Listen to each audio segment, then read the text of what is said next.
തഹജ്ജുദാണോ, അന്ന് മാത്രം ഉള്ളതാണോ, നാളെ ഉണ്ടോ, മറ്റന്നാളുണ്ടോ? ആ ചോദ്യം ചോദിക്കാൻ വേണ്ടിയിട്ടല്ല ഇവിടെ വന്നത്, ചർച്ച ചെയ്യാൻ വേണ്ടിയിട്ടാണ്. അതിന് നിങ്ങൾക്ക് യൗമുൽ ഖിയാമ 23 സ്ഥിരപ്പെടുത്താൻ സാധ്യമല്ല. ലോകത്ത് ഒരു ഫിഖ് കൊണ്ടും എന്ന് പറഞ്ഞാൽ പൗരാണിക പണ്ഡിതന്മാരുടെ ഉദ്ധരണികൾ കൊണ്ട് തെളിയിക്കാൻ സാധ്യമല്ല എന്ന് ഞങ്ങൾക്കറിയാം, അത് നിങ്ങൾക്കും അറിയാം. അതുകൊണ്ടാണ് നിങ്ങൾ ഈ വാദത്തിലേക്ക് വരാൻ മടിക്കുന്നത്. പഴയ അൽമനാറിലും പിന്നെ അമലിയാത്തിലും കെട്ടിമറിഞ്ഞ് എങ്ങനെയെങ്കിലും 1 മണിയാക്കിയിട്ട് രക്ഷപ്പെടാമെന്നാണ് വിചാരിക്കുന്നതെങ്കിൽ അത് ശരിയല്ല. മറിച്ച് 20 റക്അത്ത് ആണ് തറാവീഹ് എന്ന് സ്ഥിരപ്പെടുത്താൻ നിങ്ങൾക്ക് സാധിക്കുമോ എങ്കിൽ അതാ പറയേണ്ടത്. ഞങ്ങൾ 11 ആണെന്ന് തുടക്കം മുതൽ സംസാരിച്ചു കഴിഞ്ഞു. ആ വിഷയത്തിൽ ഒരു കാര്യം കൂടെ ഇവിടുത്തെ സാധാരണക്കാരോട് ഞാൻ പറയാണ്. ഇമാം ബുഖാരി റഹിമഹുല്ലാഹ് തന്റെ തറാവീഹ് എന്ന അധ്യായത്തിൽ അതുപോലെ തന്നെ 11 റക്അത്ത് എന്നത് തഹജ്ജുദിലും വിത്റിലും തറാവീഹിലും 11 എന്ന റിപ്പോർട്ടുകളാണ് എന്ന ഹദീസാണ് ഉദ്ധരിച്ചിട്ടുള്ളത്. അതുപോലെ തന്നെ തറാവീഹ് എന്ന അധ്യായം കൊടുക്കുന്ന പണ്ഡിതന്മാർ മുഴുവനും അതേ റക്അത്തുകളുടെ എണ്ണം വെച്ചുകൊണ്ട് അതേ ഹദീസുകൾ ഉദ്ധരിക്കുന്നു. ഇബ്നു അൽ-അസ്ഖലാനി അത് ഉദ്ധരിക്കുന്നു. ഇതൊക്കെ അവിടെ ആദ്യം പറഞ്ഞതാണ്. അതുമല്ലൊട്ടൊന്നും വരാൻ പറ്റൂല, അവിടെ നിന്നും വരാൻ പറ്റൂല. മാത്രമല്ല പ്രവാചകൻ സ്വല്ലല്ലാഹു അലൈഹി വസല്ലമയുടെ രാത്രി നിസ്കാരം അത് റമദാനിലും അല്ലാത്തപ്പോഴും ഒക്കെ ഒരേ രൂപത്തിലായിരുന്നു. അല്ലാതെ തെളിയിക്കാൻ പറഞ്ഞല്ലോ ഇവിടുന്ന്. നമ്മൾ പറഞ്ഞു തറാവീഹ് നമസ്കാരം അതെ ഇടക്കിടക്കും തർവീഹത്തുകൾ എടുത്തുകൊണ്ട് നിസ്കരിക്കുന്ന നിസ്കാരം, ജമാഅത്തായി പ്രത്യേകം സുന്നത്ത് നിസ്കരിക്കുന്ന നിസ്കാരം അത് റമദാനിലാണ്, അത് റമദാനുണ്ട് എന്ന് പറഞ്ഞാൽ ശൗവാലിൽ ഈ നിസ്കാരം ഈ രൂപത്തിലല്ലാത്ത ജമാഅത്തില്ലാത്തത് കൊണ്ട് തന്നെ ഓരോരുത്തരും അവരവരുടെ റസൂലുള്ളാഹി വീട്ടിൽ നിസ്കരിച്ചത് വീണ്ടും തെളിയിക്കപ്പെടാം, ഹദീസുകളുണ്ട് ഇതുപോലെ നിസ്കരിച്ചത്. അതേ സമയത്ത് തറാവീഹ് എന്ന പേരിൽ ജമാഅത്തായി റമദാനിൽ പ്രത്യേകം സുന്നത്തോടു കൂടി നിസ്കരിക്കുന്നു എന്നാണ് അതാ മുജാഹിദുകൾ പറഞ്ഞത്. ആ വിഷയം തെളിയിക്കാൻ ഞങ്ങളോട് വന്നത്. നിങ്ങൾക്കതിലേക്ക് വരാൻ പറ്റില്ലെങ്കിൽ തുറന്നു പറയും. ഞങ്ങളെ സംബന്ധിച്ചിടത്തോളം വ്യക്തമാണ്, ഞങ്ങൾക്ക് ഈ എണ്ണം തെളിയിക്കാൻ സാധിക്കുമെന്നത് യാതൊരു സംശയമില്ല. നിങ്ങൾക്ക് സാധിക്കില്ല എന്ന് നിങ്ങൾക്കറിയാം, അതുകൊണ്ടാണ് നിങ്ങൾ ദീനിയാത്തുമേലും അമലിയാത്തുമേലും ഫിഖ്ഹിലും തസവുഫിലും താരീഖിലും ഒക്കെ കറിയും. നിങ്ങൾ ശരിക്കും കാരണം നമുക്കറിയാം. അതുകൊണ്ട് ആ വക ചാട്ടങ്ങളൊക്കെ പുറത്ത് നമ്മൾ നിൽക്കുന്നവരിക്കാം. അപ്പൊ നമുക്ക് ചെയ്യേണ്ടത് കിതാബ് പരമായി ഹദീസ് പരമായി പണ്ഡിതന്മാർ ഉദ്ധരണികളിലൂടെ ചർച്ച തീരുമാനിക്കണം. നമുക്ക് 20 ഓ 11 തറാവീഹ് എന്ന സാധനം അതെ റമദാനിൽ പ്രത്യേക ജമാഅത്തായി നിസ്കരിക്കുന്ന സാധനം അത് 11 ഓ 20 ഓ തയ്യാറാണോ നിങ്ങൾക്ക് തെളിയിക്കാൻ? ധൈര്യമുണ്ടോ നിങ്ങൾക്ക് തെളിയിക്കാൻ? വീണ്ടും ചോദിക്കാം, ധൈര്യമുണ്ടോ നിങ്ങൾക്ക് പറയാം? ഇതാ പറഞ്ഞ സമയത്ത് 12 മണിയായി, 1 മണിക്കൂർ കൂടി ശേഷിക്കും അല്ലെങ്കിൽ 2 മണിക്കൂർ ശേഷിക്കുന്നു. നിങ്ങൾക്ക് സാധിക്കുമോ? സാധിക്കുമെങ്കിൽ വിഷയത്തിലേക്ക് കടന്നു വരിക, ചർച്ചയിലേക്ക് കടന്നു വരിക. അല്ലാതെ അമലിയാത്ത് കയ്യിൽ പിടിച്ചിട്ട് ദീനിയാത്ത് കയ്യിൽ പിടിച്ചിട്ട് അതുപോലെ തന്നെ അൽമനാർ കയ്യിൽ പിടിച്ചിട്ട് കെ മൂലമയും ഇ കെ മൂലയും മറ്റു മൂലമാരെ പിടിച്ചിട്ട് കാര്യമില്ല. നിങ്ങൾക്ക് രക്ഷപ്പെടാൻ കൂടില്ല. രക്ഷപ്പെടണമെങ്കിൽ വ്യക്തമായി നിങ്ങൾ തറാവീഹിന്റെ എണ്ണത്തിലേക്ക് വരണം. അത് നിങ്ങൾക്ക് സാധിക്കുമോ? സാധിക്കുമെങ്കിൽ അതാണ് ചർച്ച ചെയ്യേണ്ടത്. വലിയ വർത്താനം പറഞ്ഞല്ലോ, സ്വഹീഹാണെന്ന് തെളിയിക്കാൻ ഞങ്ങൾക്ക് സാധിക്കും. എന്താ ഇവിടെ വർത്താനം പറയാൻ പറ്റാത്തത്? അതെ, വലിയ ആലിമീങ്ങളായി ചമഞ്ഞു വന്നു. തുടക്കത്തിൽ പറഞ്ഞ ഞങ്ങൾ മഹാലിമികൾ. ഇടക്കൊരാൾ ചോദിച്ചവരോട് പറഞ്ഞ വിഷയം, ഇടയ്ക്ക് വെച്ച് മറുപടി പറഞ്ഞ വിഷയം ആ വിഷയത്തിലൊക്കെ കുറച്ചൊക്കെ ഞാൻ പറഞ്ഞുതരാം. മഹാപണ്ഡിതൻ കുറച്ചൊക്കെ പറയാവുന്ന അവസ്ഥയിലേക്ക് എത്തിയിരിക്കുന്നു.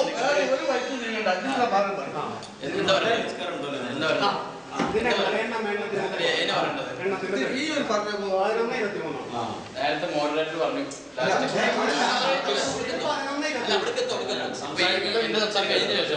എന്റെ സംസാരം കഴിഞ്ഞതിന് ശേഷം നിങ്ങൾ പറഞ്ഞത് ഇപ്പൊ നമ്മുടെ ചർച്ച നടക്കുന്നത് ഇവര് റമദാനിൽ തറാവീഹ് എന്ന പേരിൽ നിസ്കരിക്കുന്ന 11 ആ നിസ്കാരത്തിനെ കുറിച്ചാണ് നിങ്ങൾ പറഞ്ഞത് അല്ലെ? അതല്ലേ പേര് പറഞ്ഞത്? നിങ്ങൾ നേരത്തെ പറഞ്ഞില്ലേ ഞങ്ങളുടെ നിസ്കാരത്തിലാണ് ചർച്ച നിങ്ങൾ പറഞ്ഞത് റമദാൻ 11 റക്അത്തായിട്ട് റമദാനിൽ തറാവീഹ് എന്ന പേരിൽ ഇവർ നടത്തുന്ന നിസ്കാരം അതിനെ കുറിച്ച് പറയണം നിങ്ങൾ പറഞ്ഞത്. ഞാൻ അതിനെ കുറിച്ച് പറയുന്നു. റമദാനിൽ തറാവീഹ് എന്ന പേരിലും അല്ലാത്ത സമയത്ത് അങ്ങനെ പേരല്ലാതെയും ഉള്ള ഒരു നിസ്കാരം പരിശുദ്ധ ഇസ്ലാമിൽ സുന്നത്തില്ല. അതാണ് ഞങ്ങൾക്ക് അതിനെ കുറിച്ച് പറയുന്നത്. റമദാനിൽ തറാവീഹ് എന്ന പേരിൽ അല്ല അങ്ങനെ നിസ്കാരം തന്നെ പിന്നെ എണ്ണ ഉണ്ടാവുന്നത് റമദാനിൽ തറാവീഹ് എന്ന പേരിലും റമദാനിൽ തറാവീഹ് എന്ന പേരിലും അല്ലാത്തപ്പോൾ മറ്റൊരു പേരിലും ഒരേ നിസ്കാരം അങ്ങനെ നിസ്കാരം ഇസ്ലാമിൽ സുന്നത്തില്ല. അതാ ഞങ്ങൾ പറയുന്നത്. നേരത്തെ പറഞ്ഞു തറാവീഹ് മുജാഹിദുകൾക്കില്ല, ഇപ്പൊ പറഞ്ഞു ഞങ്ങൾക്കില്ല. തറാവീഹ് എന്നത് 23 റക്അത്താണെന്ന് തെളിയിക്കാൻ സാധിക്കുമോ എന്ന് ഞാൻ ചോദിച്ചു. അദ്ദേഹം പറഞ്ഞു അങ്ങനെ റസൂലുള്ളാഹി സ്വല്ലല്ലാഹു അലൈഹി വസല്ലം റമദാനിൽ ഒരു 23 അതുപോലെ അതേ പേരിൽ വേറെ നിസ്കാരം നിസ്കരിച്ചതായിട്ടില്ല. ഞങ്ങൾ പറയുന്നു അള്ളാഹുവിന്റെ റസൂൽ സല്ലല്ലാഹു അലൈഹി വസല്ലം അവിടുത്തെ ജീവിതത്തിൽ 40-ാമത്തെ വയസ്സിൽ നബുവത്ത് കിട്ടി, 63-ാമത്തെ വയസ്സിൽ ഹിജ്റ 11-ാം വർഷം ലോകത്തോട് വിട പറയുന്നതിനിടയിൽ നിസ്കരിച്ച നിസ്കാരങ്ങളിൽ പ്രവാചകന്റെ ജീവിതത്തിൽ തഹജ്ജുദ് നിസ്കാരം, വിത്ർ നിസ്കാരം, റമദാനിലെ തറാവീഹ് എന്ന് പറയപ്പെടുന്ന നിസ്കാരം, റസൂലുള്ളാഹിയുടെ കാലത്ത് അങ്ങനെ തറാവീഹ് എന്ന പേരിലെങ്കിലും പിൽക്കാലത്ത് കടന്നു വന്നതാണെങ്കിലും അതേ നിസ്കരിച്ച നിസ്കാരം, ഈ നിസ്കാരങ്ങൾ മുഴുവനും 11 റക്അത്തായിരുന്നു എന്ന് സ്വഹീഹായ പരമ്പരയുടെ തെളിയിക്ക് ഞങ്ങൾ. അതിൽ ഒന്നാമത്തെ വിഷയം പറഞ്ഞു. ഇമാം ബുഖാരി കിതാബ് തറാവീഹിൽ 11ന്റെ ഹദീസ് പറയുന്നു. അതേപോലെ തഹജ്ജുദ് 11 എന്ന് പറയുന്നു, വിത്ർ 11 എന്ന് പറയുന്നു. അതുകൊണ്ട് തന്നെ ആയിഷ ബീവി റളിയല്ലാഹു അൻഹ അടുത്ത് വന്ന് ചോദിക്കാണ്, കൈഫ കാനത്ത് സ്വലാത്തു റസൂലില്ലാഹി സ്വല്ലല്ലാഹു അലൈഹി വസല്ലം ഫീ റമദാൻ, റമദാൻ റസൂലുള്ളാഹിന്റെ നിസ്കാരം എങ്ങനെയായിരുന്നു? ആയിഷ ബീവിയുടെ മറുപടി എന്താണ്? മാ കാന യസീദു ഫീ റമദാന വലാ ഫീ ഗൈരിഹി അലാ 11 റക്അതൻ. നബി സല്ലല്ലാഹു അലൈഹി വസല്ലം ആയിഷ ബീവി മറുപടി പറയാണ്, അല്ലാഹുവിന്റെ റസൂൽ റമദാനിലും അല്ലാത്ത മാസങ്ങളിൽ, അത് ശുബാനിലാണെങ്കിലും ദുൽഖഅദയിലാണെങ്കിലും ദുൽഹിജ്ജയാണെങ്കിലും ഈ മാസങ്ങളിലൊക്കെ 11-നേക്കാൾ വർദ്ധിപ്പിച്ചിരുന്നില്ല. 11-നേക്കാൾ വർദ്ധിപ്പിച്ചിരുന്നില്ല.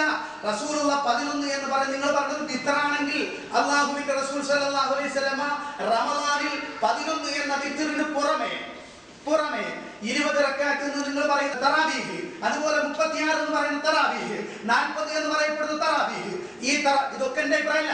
ശാഫിഈ മദ്ഹബിലെ ഫിഖ്ഹിൽ 36 മദീനക്കാർ നിസ്കരിക്കുന്നു. റദ്ദാക്കി ഇത് പറ്റില്ല. അതായത് ഈ വെല്ലുവിളിച്ചതിന് മറുപടി നമുക്ക് പറയാൻ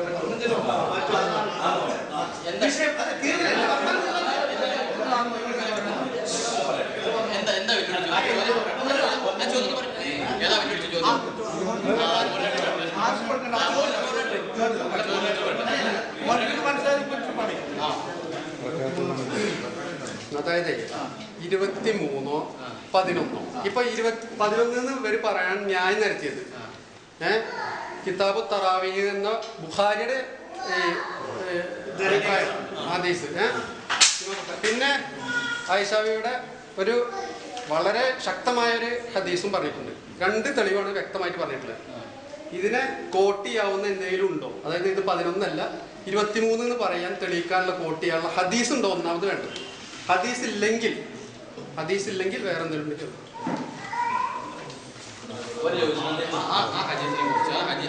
എത്ര ഇടുന്നത് അതിനെ കുറിച്ച് മുജാഹിദിന്റെ പണ്ഡിതന്മാർ പറഞ്ഞു 20 റക്അത്ത്. 20 റക്അത്താണ് ഇത്. 20 റക്അത്തുണ്ട്. അത് വായിച്ചാൽ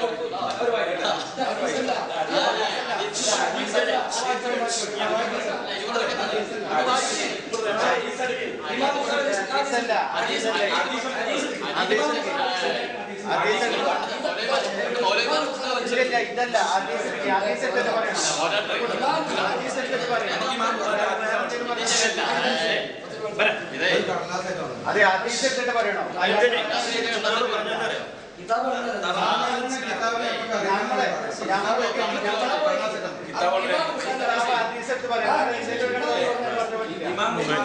ഇമാം ബുഖാരിയുടെ കിതാബ് ഞങ്ങൾ കൊണ്ടുതരാം, നിങ്ങളൊന്ന് വായിക്കും. ഇമാം ബുഖാരിന്റെ കണ്ട മൗലവിമാർ എഴുതി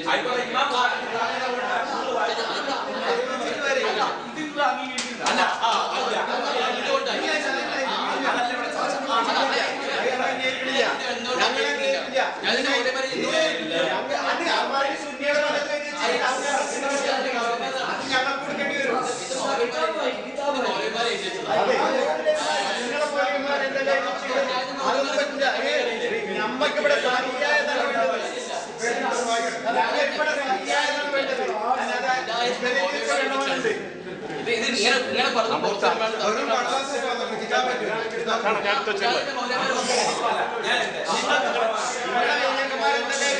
നിങ്ങൾക്ക് പ്രമാണം മുജാഹിദിന്റെ മൗലവിമാർ പറഞ്ഞതാണോ സ്വഹീഹുൽ ബുഖാരി പറഞ്ഞതാണോ? നിങ്ങൾക്ക്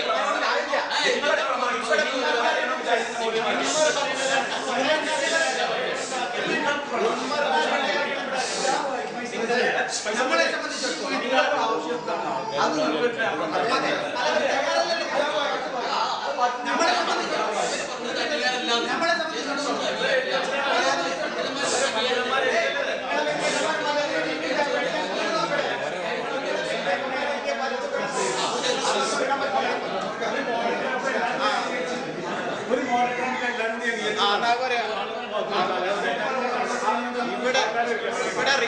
നമ്മളേക്ക് വിശ്വസിക്കാൻ നമ്മൾ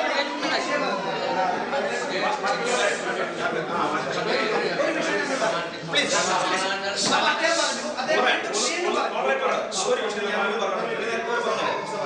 ഇത് ഇവരുടെ പഴയകാല പണ്ഡിതന്മാർ എഴുതി വെച്ചതാ, സമൂഹത്തെ പഠിപ്പിക്കാൻ വേണ്ടി എഴുതി വെച്ചതല്ലേ. ഇത് എന്ത് നോക്കി എഴുതിയതാ? ഹദീസും ആയത്തും നോക്കി എഴുതി വെച്ച വലിയ വലിയ പണ്ഡിതന്മാർ എഴുതി വെച്ചതാ. ഇതുവരെ അംഗീകരിക്കുന്നുണ്ടല്ലേ?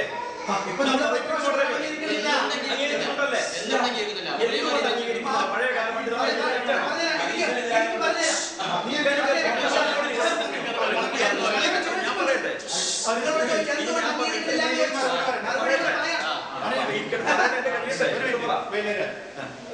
ചോദ്യം മനസ്സിലായി, മറുപടി പറയും. അപ്പൊ എനിക്ക് അറിയേണ്ടത് കൂടി പറയട്ടെ. തറാവീഹ് റമദാനിലെ പ്രത്യേക നിസ്കാരമാണെന്ന് അവരുടെ പഴയകാല പണ്ഡിതന്മാർ എഴുതി വെച്ചതാണ്. പണ്ഡിതന്മാർ എഴുതി വെച്ചതാണ്. അതിന്റെ എണ്ണം 20 എഴുതി വെച്ചതാണ് അല്ലേ? ഇത്രയും കാലം മുജാഹിദ് പണ്ഡിതന്മാരോ അല്ലെങ്കിൽ അവരുടെ പ്രസ്ഥാനമോ ഇത് എന്ത് ചെയ്തിട്ടില്ല, നിഷേധിച്ചിട്ടില്ല. പിന്നെന്ത് ചെയ്യാണ്? തോന്നിയത് അതേപോലുള്ള വീണ്ടും എഴുതി വെക്കുക. അപ്പൊ അതുകൊണ്ട് ഇത് തെറ്റാണോ ശരിയാണോ ആദ്യം, അല്ലെങ്കിൽ തെറ്റാണെങ്കിൽ എന്തുകൊണ്ട് ഇത് തെറ്റാണോ എന്ത് ചെയ്യണം പറയാം. മാത്രമല്ല ഞങ്ങൾക്ക് എന്ത് ചെയ്യണം? മുജാഹിദ് പണ്ഡിതന്മാരുടെ ആധികാരിക ആളുകളാണ് അവര്, അത് എഴുത്തരും വേണം.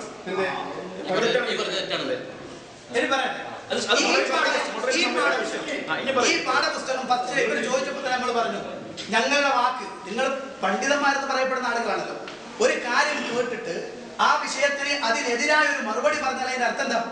അതിന്റെ അർത്ഥം എന്നല്ലേ പണ്ഡിതന്മാർ പഠിപ്പിക്കുന്നത്. അദ്ദേഹം അതിൽ തിരിഞ്ഞിരിക്കുന്നു, അതാ സംസാരിക്കണേ, അതിൽ തിരിഞ്ഞിരിക്കുന്നു. എന്തുകൊണ്ട് ഷാഫി ഇമാമിന് 2 കൗല് വരേണ്ടി വന്നു? ജദീദായ കൗല്, ഖദീമായ കൗലിന്റെ 2 അഭിപ്രായം വന്നെന്താ? നിങ്ങൾ ഖദീമായ കൗല് ഉയർത്തി കാട്ടി പറയോ? ഇമാം ഷാഫിക്ക് തെറ്റുപറ്റിയില്ലേ? കണ്ടോ, ജദീദായ കൗല് വന്നിരിക്കുന്നു, പുതിയ കൗലും പഴയ കൗലും. അപ്പൊ നിങ്ങൾ പഴയ കൗല് എന്ത് ചെയ്യുന്നു ചോദിക്കോ? നിങ്ങൾ ചോദിക്കോ? അപ്പൊ അതുകൊണ്ടാണ് പറയുന്നത് അത് മുജാഹിദ് പണ്ഡിതന്മാർ കേരളക്കരയിൽ മുജാഹിദ് പണ്ഡിതന്മാർ എന്ന് പറയപ്പെടുന്ന ആളുകൾ മുമ്പ് പ്രസവിച്ചോണ്ട മുജാഹിദായിട്ട് വന്നല്ല, മറിച്ച് സമസ്തയുടെ കൂട്ടത്തിൽ അല്ലെങ്കിൽ അന്നത്തെ ആളുകളുടെ കൂട്ടത്തിൽ